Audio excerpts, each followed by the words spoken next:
اتل ما اوحی الیک من الكتاب واقم الصلاة ان الصلاة تنہى عن الفحشاء والمنکر ولذکر اللہ اکبر واللہ یعلم ما تصنعون. آپ جس کتاب کی آپ کی طرف وحی کی گئی ہے اسے پڑھ کر سنائیں اور نماز قائم کریں کہ نماز ہر برائی اور بدکاری سے روکنے والی ہے اور اللہ کا ذکر بہت بڑی شے ہے اور اللہ تمہارے کاروبار سے خوب باخبر ہے. بسم اللہ الرحمن الرحیم. الحمدللہ رب العالمین وصلی اللہ علی محمد وآلہ الطاہرین. موضوع گفتگو شرائط نماز جماعت. نماز جماعت میں جو ایک سب سے اہم شرط ہے وہ یہ کہ امام جماعت میں اور نماز پڑھنے والوں میں فاصلہ نہ ہو. اب ممکن ہے کوئی سوال کرے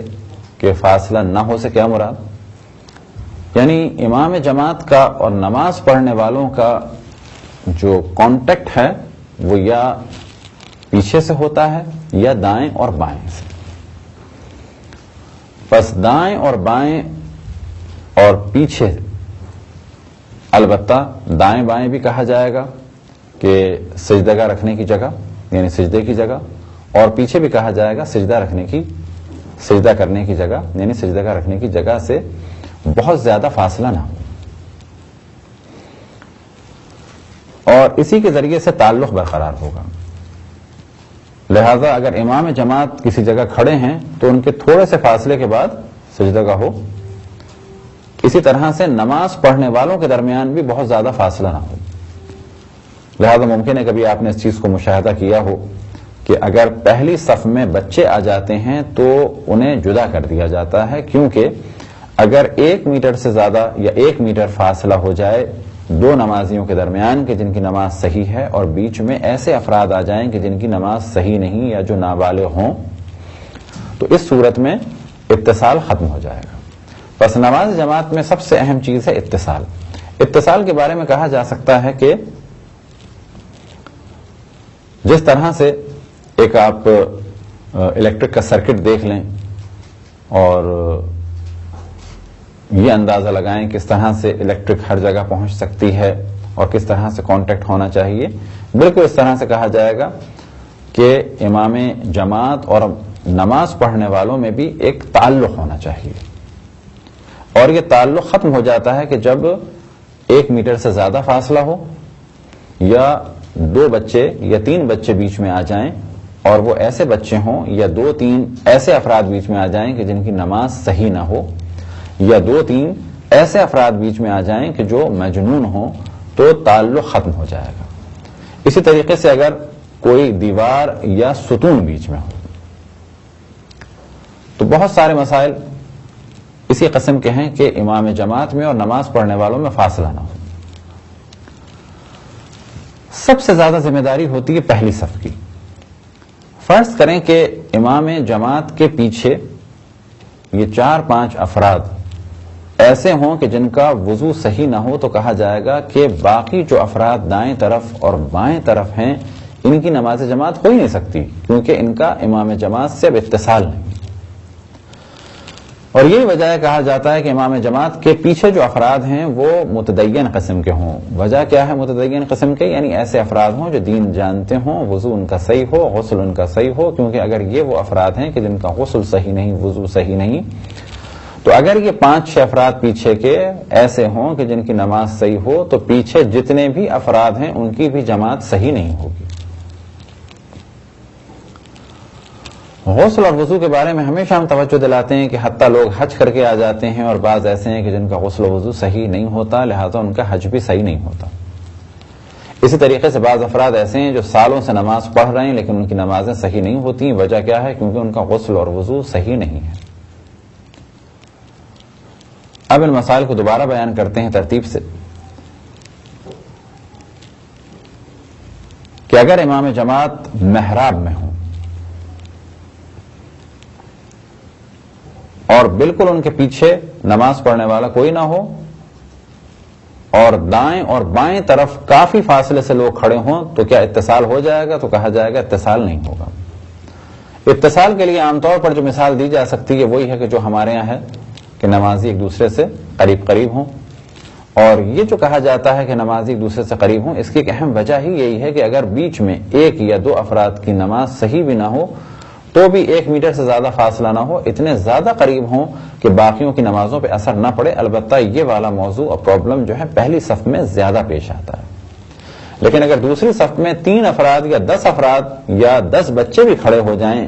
یا ایسے افراد کھڑے ہو جائیں کہ جن کی نماز صحیح نہیں ہے، تو کہا جائے گا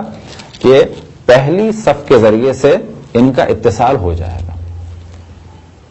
فرض کریں کہ پہلی صف میں 10 افراد ہیں جن کی نماز صحیح ہے، دوسری صف میں یہ 5 افراد یہاں پر ہیں جن کی نماز صحیح نہیں ہے،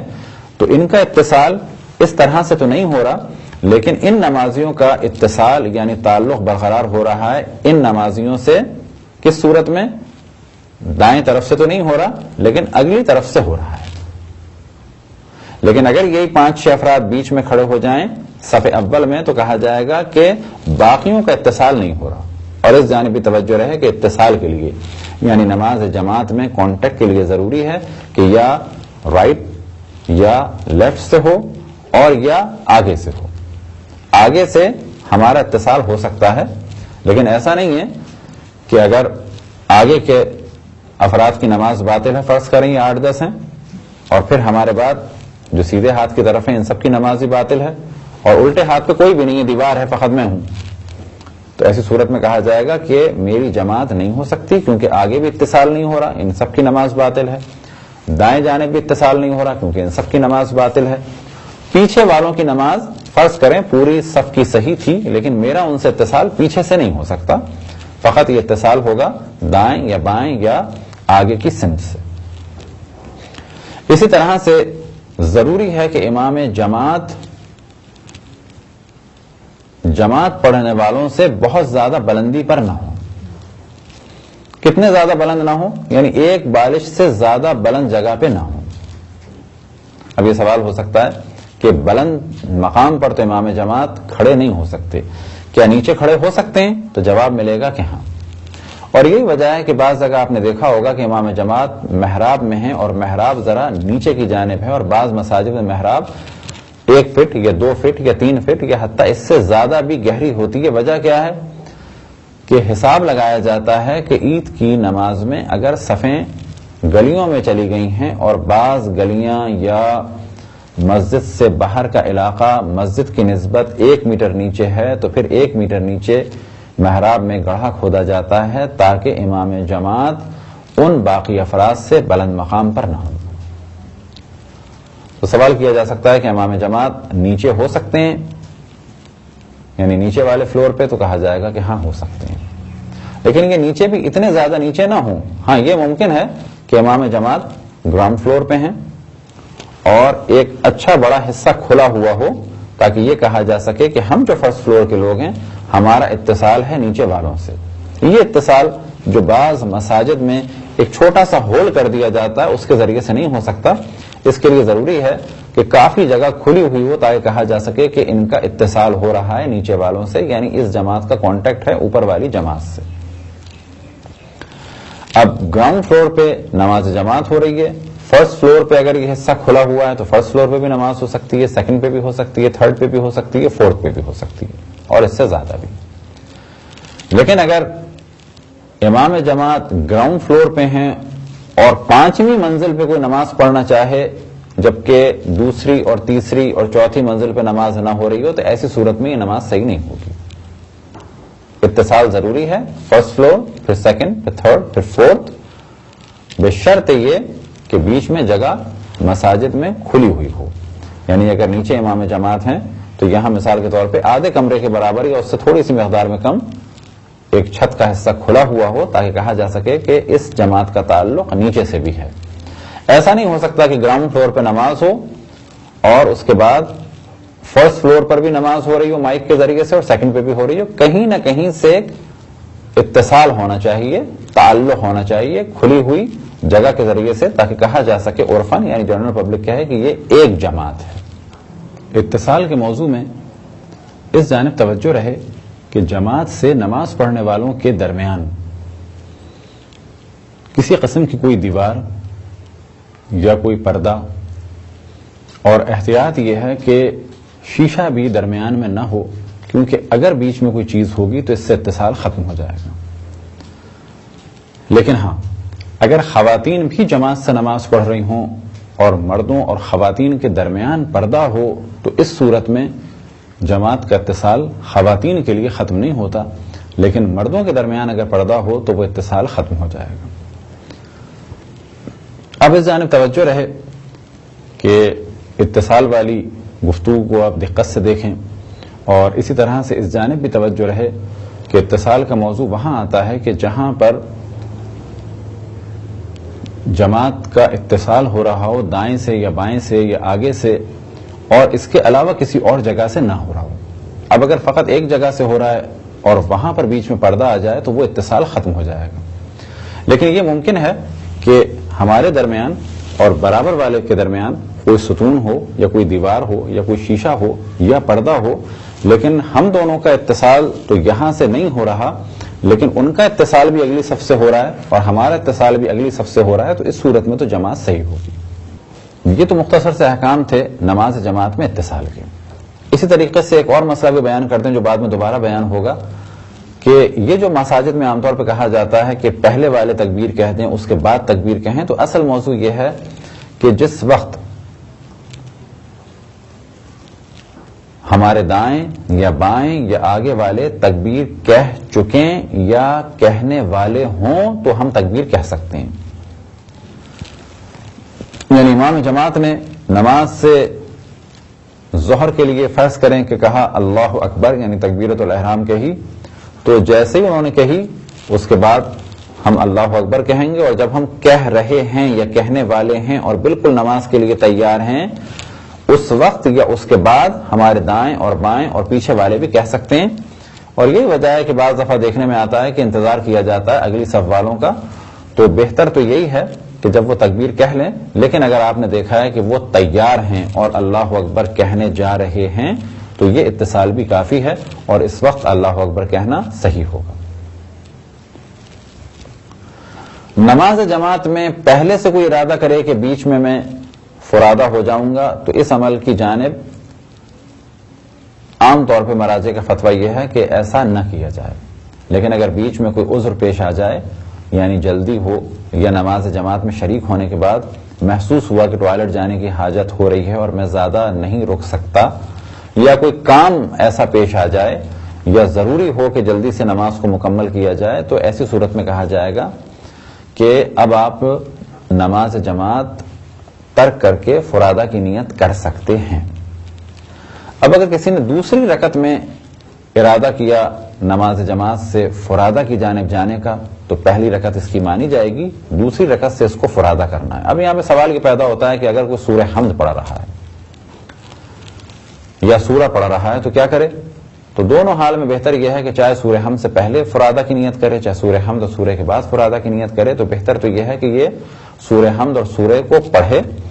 اور اس اپنی رکعت کو مکمل کرے، باقی اپنی نمازیں بھی خود پڑھے۔ لیکن اگر تیسری اور چوتھی رکعت میں، کیونکہ وہاں پر امام جماعت کو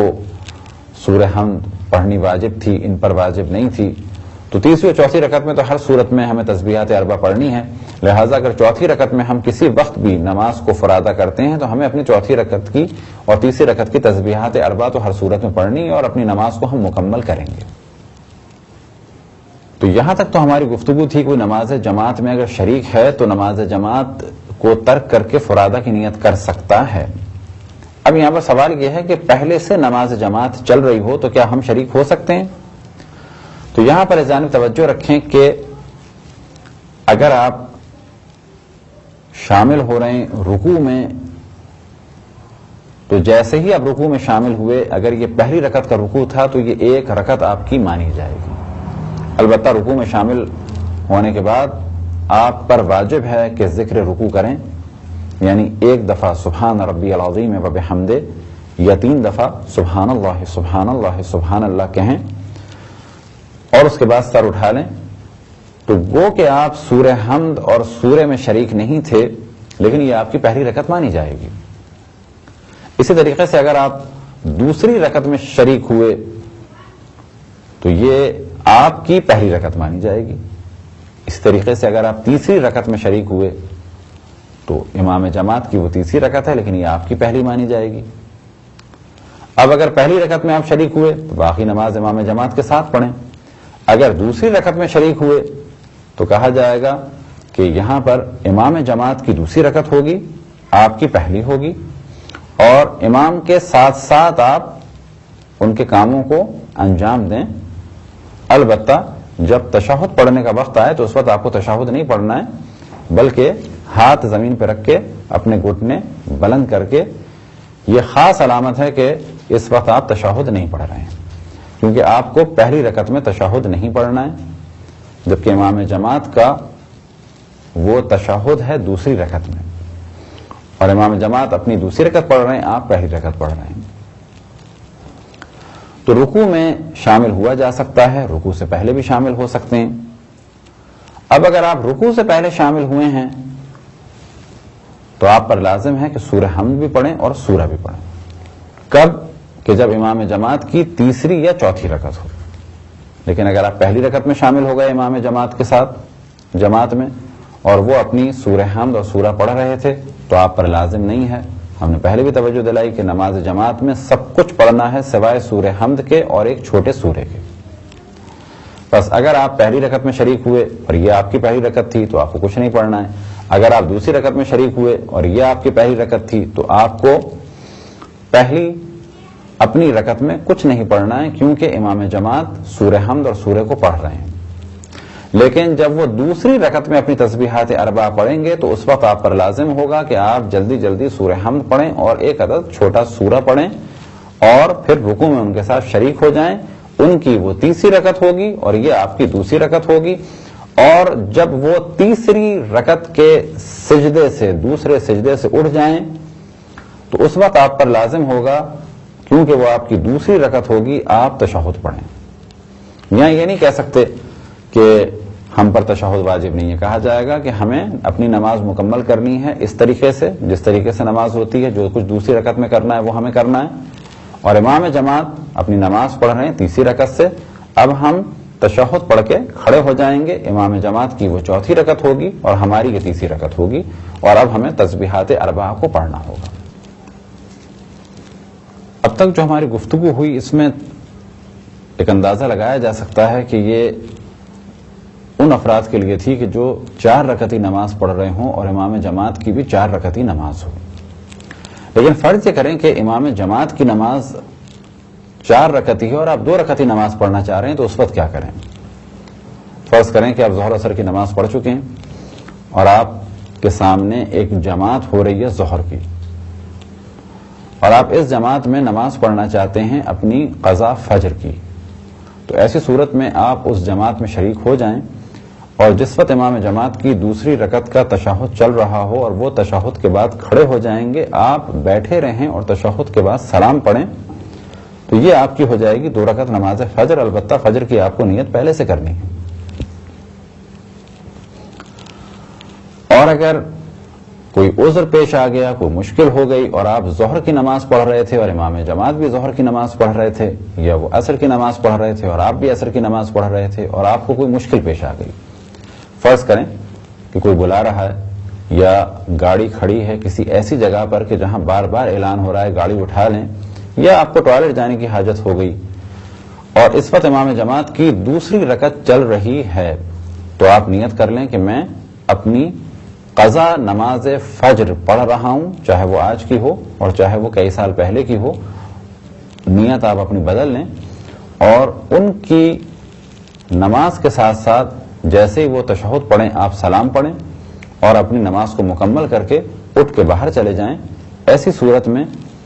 کہا جائے گا کہ آپ نے اپنی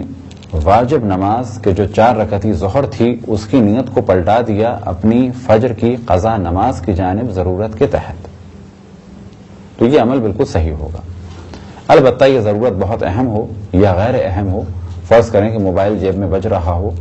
اور اتنی زیادہ اور ناگوار اس کی آواز ہو کہ وہ آپ کو بیگ سے نکالنا پڑے اور اس کے بعد جانا پڑے, تو کیونکہ یہ بڑا کام ہے بیگ کھولنا اور بیگ سے نکالنا اور پھر اس کے بعد موبائل کو آف کرنا یا سائلنٹ کرنا، تو ایسی صورت میں آپ اپنی نماز کو 2 رکعت ہی کر سکتے ہیں. لیکن ہاں اگر موبائل جیب میں ہے اور فقط اسے اس طرح سے نکال کے آف کرنا ہے تو یہ ایک مختصر سا کام ہے، اور اس مختصر سے کام سے نماز کی صورت ختم نہیں ہوتی. ایسی صورت میں آپ موبائل جیب سے نکال کے اس کو بند کریں تو کوئی حرج نہیں ہے اور یہ کام آپ انجام دے سکتے ہیں. لیکن اصل موضوع یہ ہے کہ آیا 4 رکعتی نماز کو 2 رکعتی میں بدلا جا سکتا ہے؟ تو بالکل بدلا جا سکتا ہے. آپ قضا نماز فجر کی نیت کر لیں. اسی طریقے سے اگر آپ 4 رکعتی نماز میں مصروف تھے اور تیسری رکعت میں کوئی حاجت آ جائے تو آپ اپنی کوئی مغرب کی نماز کی نیت کر کے اسے واجب سے قضا نماز پہ لے جائیں، ادا نماز سے قضا نماز پہ لے جائیں اور مغرب کی نماز کی نیت سے 3 رکعت کے بعد سلام پڑھ کر نماز ختم کر دیں اور اپنے اس کام کو انجام دیں. کچھ موضوع دوبارہ اس حوالے سے بیان ہوں کہ امام جماعت میں اور ماموم میں یعنی نماز پڑھنے والے میں اس جانب بھی توجہ رہے کہ امام جماعت کو ہمیشہ آگے ہونا ہے، اور احتیاط یہ ہے کہ اگر ایک نماز پڑھنے والا ہو تو وہ پیچھے کھڑا نہ ہو بلکہ دائیں جانب کھڑا ہو اور ذرا سا آگے کھڑا ہو، لیکن اتنا آگے نہیں اور نہ ہی بالکل برابر، بلکہ دائیں جانب کھڑا ہو، تھوڑا سا آگے کی جانب ہو. آگے کی جانب سے مراد یہ کہ اس کے سجدہ کرنے کی جگہ ہمارے قدموں سے کچھ آگے کی جانب ہو. فاصلے کے اعتبار سے پہلے بھی ہم نے توجہ دلائی کہ 1 میٹر سے زیادہ فاصلہ نہ ہو. ممکن ہے کوئی کہے کہ 1 میٹر کا تو ذکر نہیں ہے، لہٰذا بعض مراجع لفظ میٹر بھی استعمال کرتے ہیں توضیح المسائل میں، اور عام طور پہ جو کہا جاتا ہے کہ فاصلہ 2 قدموں سے زیادہ نہ ہو یا 1 بڑے قدم سے زیادہ نہ ہو، یعنی 2 معمولی قدم یعنی نارمل قدم جو ہوتے ہیں ان سے زیادہ نہ ہو. البتہ قدم سے مراد پاؤں کا سائز نہیں ہے کہ کوئی یہ سمجھے کہ ہمارے پاؤں کا سائز اگر 10 انچ ہے تو 20 انچ سے زیادہ فاصلہ نہ ہو، بلکہ قدم سے مراد جب انسان چلتا ہے 1 قدم کے بعد جو دوسرا قدم رکھتا ہے، ایسے کہا جاتا ہے کہ 1 قدم 2 قدم سے زیادہ نہ ہو، یا 1 بہت بڑے قدم سے زیادہ نہ ہو کہ جس وقت ہم بہت آگے پاؤں لے جاتے ہیں تو اسے کہا جاتا ہے کہ نارمل قدم نہیں ہے بلکہ ایک بڑا قدم ہے، اور یہ مقدار تقریباً بن جاتی ہے 1 گز یا تقریباً 1 میٹر سے زیادہ فاصلہ نہیں ہونا چاہیے. اب اگر فرض کریں کہ امام جماعت میں اور ماموم میں 1 میٹر سے زیادہ فاصلہ ہو جائے تو اس کی جماعت صحیح نہیں. اسی طریقے سے ہم جس کے ذریعے سے کانٹیکٹ میں ہیں، فرض کریں ہم پہلی صف میں ہیں اور ہم امام جماعت یہاں ہیں اور ہم اس شخص کے ذریعے سے اپنے جو سیدھے ہاتھ کی جانب ہے اتصال حاصل کر رہے ہیں یعنی متصل ہو رہے ہیں، تو اگر اس سیدھے ہاتھ والے افراد کی جانب اتنا فاصلہ ہو جائے کہ 2 قدموں سے زیادہ یا 1 بڑے قدم سے زیادہ یا تقریباً 1 میٹر سے زیادہ ہو جائے تو اتصال ختم ہو جائے گا. یہ مسئلہ جاننا اس وجہ سے ضروری ہے کہ فرض کریں کہ ہم نماز جماعت پڑھ رہے ہیں اور پہلی صف میں، یہ پرابلم عام طور پہ پہلی صف میں زیادہ پیش آتا ہے، اور اسی طریقے سے اس صف میں پیش آتا ہے کہ جب ہم کسی شخص کے ذریعے سے متصل ہو رہے ہوں. فرض کریں کہ ایک صحن یہاں پر ہے، ایک صحن یہاں پر ہے، اور یا ایک ہال یہ ہے، ایک ہال یہ ہے، اور اتصال ہو رہا ہے یہاں پر اس ایک صف کے ذریعے سے. پوری دیوار نہیں کھلی ہوئی ہے، یہ ایک دروازہ ہے، یہاں سے اتصال ہو رہا ہے اس پہلی صف کے ذریعے سے یا دوسری صف کے ذریعے سے ہو رہا ہے. اگر اس دوسری صف کے 2-3 افراد کی نماز باطل ہو جائے کسی وجہ سے تو کہا جائے گا کہ اس کا اتصال کیونکہ ختم ہو گیا تو باقیوں کا اتصال بھی ختم ہو گیا. اب انہیں کیا کرنا ہوگا؟ اب انہیں اپنی نماز فرادہ کر کے مکمل کرنا ہوگی، کیونکہ جس کے ذریعے سے اتصال تھا وہ اتصال ختم ہو گیا. اگر کوئی شخص امام جماعت کی تیسری رکعت میں شریک ہو تو اس جانب توجہ رہے کہ اگر آپ نماز جماعت میں شریک ہو رہے ہیں اور امام جماعت کی تیسری رکعت ہے تو بہتر ہے کہ انتظار کریں، اور جب امام جماعت تیسری رکعت کے رکوع میں جائیں اس وقت آپ نیت کر کے شریک ہو جائیں. اسی طریقے سے اگر آپ چوتھی رکعت میں شریک ہونا چاہتے ہیں تو وہاں بھی بہتر یہ ہے کہ آپ انتظار کریں اور چوتھی رکعت کے رکوع میں شریک ہو جائیں. وجہ کیا ہے اس بہتری کی؟ وجہ یہ ہے کہ اگر آپ رکوع سے پہلے شریک ہوں گے تو آپ کی، کیونکہ یہ پہلی رکعت ہے، آپ کو سورہ حمد بھی پڑھنا ہوگی اور سورہ بھی پڑھنا ہوگا۔ اب فرض یہ کریں کہ آپ نے سورہ حمد تو پڑھ لی لیکن سورہ نہیں پڑھ سکتے، تو ایسی صورت میں جائز ہے کہ آپ سورہ نہ پڑھیں اور امام جماعت کے ساتھ رکوع میں شریک ہو جائیں۔ لیکن آپ نے جلدی جلدی سورہ حمد تو پڑھ لی اور یہ سوچ کے آپ نے سورہ بھی شروع کر لیا کہ ابھی امکان ہے اور میں سورہ بھی پڑھ سکتا ہوں۔ اگر آپ نے سورہ شروع کر لیا تو آپ پر لازم ہے کہ سورہ کو مکمل کریں، اگرچہ امام جماعت رکوع سے سر اٹھا لیں تو بھی آپ کی نماز صحیح ہے، اور پھر اس کے بعد آپ رکوع میں جائیں اور اپنی نماز کو مکمل کریں۔ اگر کوئی نماز جماعت میں شریک ہو یہ سوچتے ہوئے کہ امام جماعت کی یہ رکعت اول یا رکعت دوم ہے، یعنی یا پہلی رکعت ہے یا دوسری رکعت ہے، اور پہلی اور دوسری رکعت کے بارے میں ہم نے پہلے بھی آپ کی خدمت میں عرض کیا کہ پہلی رکعت میں اگر آپ شامل ہوتے ہیں تو آپ پر سورہ حمد اور سورہ کی تلاوت واجب نہیں ہے، لیکن اگر آپ تیسری یا چوتھی رکعت میں شامل ہوتے ہیں تو آپ پر لازم ہے کہ سورہ حمد بھی پڑھیں اور سورہ بھی پڑھیں۔ یہ مسئلہ آپ کے ذہن میں رہے۔ فرض کریں ایک شخص پہلی رکعت سمجھتے ہوئے امام جماعت کے ساتھ نماز میں شریک ہوا اور رکوع میں چلا گیا، اور رکوع میں جانے کے بعد اسے یہ پتا چلا کہ یہ پہلی رکعت نہیں تھی بلکہ تیسری یا چوتھی رکعت تھی، تو کیا اس کی نماز صحیح ہے؟ کیونکہ اس پر لازم تھا کہ یہ پہلی رکعت کا سورہ حمد اور سورہ پڑھتا، تو کہا جائے گا کیونکہ یہ امام جماعت کی تیسری رکعت کو پہلی رکعت سمجھ رہا تھا اور اس نے اسی وجہ سے سورہ اور سورہ حمد نہیں پڑھا، تو یہ اس کی نماز صحیح ہوگی۔ اور اس کے برعکس اگر وہ امام جماعت کی نماز میں شریک ہوا اور تیسری رکعت تھی، اور اسی طریقے سے اگر کوئی شخص امام جماعت کی نماز میں شریک ہوا اور یہ سوچ کے شریک ہوا کہ یہ تیسری رکعت ہے اور اس نے سورہ حمد بھی پڑھا اور سورہ بھی پڑھا، بعد میں پتا چلا کہ یہ پہلی رکعت تھی، تو کیونکہ اسے نہیں پڑھنا چاہیے تھا اور اس نے پڑھ دیا، تو ایسی صورت میں بھی اس کی نماز صحیح ہے۔ اگر جماعت سے نماز پڑھنے والا شخص امام جماعت سے ایک رکعت پیچھے ہو، اب ایک رکعت پیچھے ہو سے کیا مراد؟ یعنی جب امام جماعت کی دوسری رکعت ہے تو ان کی پہلی ہے، اور جب امام جماعت کی چوتھی رکعت ہوگی تو ان کی تیسری ہوگی۔ اور اس جانب بھی توجہ رہے کہ جب ہم دوسری رکعت میں شامل ہوں گے لیکن ہماری پہلی رکعت ہوگی اور پہلی رکعت میں تشہد نہیں ہے، اسی طریقے سے جب ان کی چوتھی رکعت ہوگی اور ہماری تیسری رکعت ہوگی تو تیسری رکعت میں بھی تشہد اور سلام نہیں ہے، اگر ہم 4 رکعت پڑھ رہے ہیں۔ تو فرض کریں کہ امام جماعت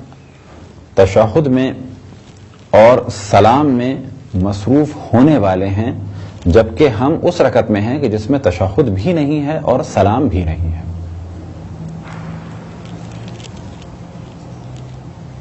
اگر امام جماعت کی مغرب کی نماز ہے اور ہم ان سے ایک رکعت پیچھے ہیں تو ان کی تیسری رکعت ہوگی اور ہماری ہوگی دوسری رکعت۔ بلکہ مثال اس طرح دی جائے کہ اگر ہم مغرب کی نماز میں دوسری رکعت میں شامل ہوئے تو ان کی دوسری رکعت ہے اور ہماری ہے پہلی رکعت، اور پہلی رکعت میں تشہد نہیں ہے، تو ایسی جگہ اس طریقے سے اب اگر امام جماعت کی دوسری رکعت ہے اور ہماری پہلی رکعت ہے، جس وقت وہ تشہد پڑھیں گے دوسری رکعت کا، تو اس وقت تشہد کے دوران ہم اس طریقے سے اپنے گھٹنوں کو، زانوں کو زمین سے بلند کر لیں اور پاؤں کے پنجے زمین پہ لگائیں، اور ہاتھ کی ہتھیلیاں ایسے بھی رکھ سکتے ہیں، لیکن بہتر ہے کہ انگلیاں اس طرح سے رکھیں، اور عام طور پہ توضیح مسائل میں کہا جاتا ہے کہ ہتھیلی کا سینہ یعنی یہ حصہ اوپر ہو، اور اس طریقے سے پنجے زمین پہ رکھ کے اور زانوں کو بلند کر لیں اس وقت کہ جس وقت امام جماعت تشہد پڑھنے میں مصروف ہیں اور ہم اس وقت تشہد نہیں پڑھ سکتے کیونکہ ہماری پہلی رکعت ہے۔ اور بالکل اسی طریقے سے اگر ان کی آخری رکعت ہے اور ہم اس وقت نہ تشہد پڑھ سکتے ہیں اور نہ ہی ہم سلام پڑھ سکتے ہیں، تو اس وقت بھی یہی حکم ہے کہ ہم تشہد کے درمیان اس طرح سے رہیں اور سلام کے وقت بھی اس طرح سے رہیں۔ اب اگر امام جماعت کی تیسری رکعت ہے اور اس میں وہ تشہد اور تشہد کے بعد سلام پڑھیں گے اور ہماری دوسری رکعت ہے اور ہمیں تشہد پڑھنا ہے، تو تشہد میں تو ہم اسی طرح سے رہیں گے. فرض کریں کہ وہ تشہد پڑھ رہے ہیں اشہد ان لا الہ الا اللہ وحدہ لا شریک لہ واشہد ان محمدا عبدہ ورسولہ اللہم صل علی محمد وآل محمد. اس تشہد کے بعد اٹھ جائیں اور کھڑے ہو جائیں. لیکن بہتر یہ ہے کہ ہم اسی طرح سے رہیں. السلام علیکم ایھا النبی ورحمۃ اللہ وبرکاتہ، السلام علینا وعلی عباد اللہ الصالحین، السلام علیکم ورحمۃ اللہ وبرکاتہ. تو جیسے ہی وہ سلام پڑھیں تو اس وقت ہم اپنی اگلی رکعت کے لیے کھڑے ہو جائیں. یہ تھیں چند شرائط نماز جماعت کی. خداوند تبارک و تعالیٰ سے دعا ہے کہ بحق محمد وآل محمد ہمیں اپنی رسول اپنی حجتوں خصوصاً امام زمان علیہ الصلوۃ والسلام کی معرفت اور اطاعت کی توفیق عطا فرمائے. وصلی اللہ علی محمد وآلہ الطاہرین.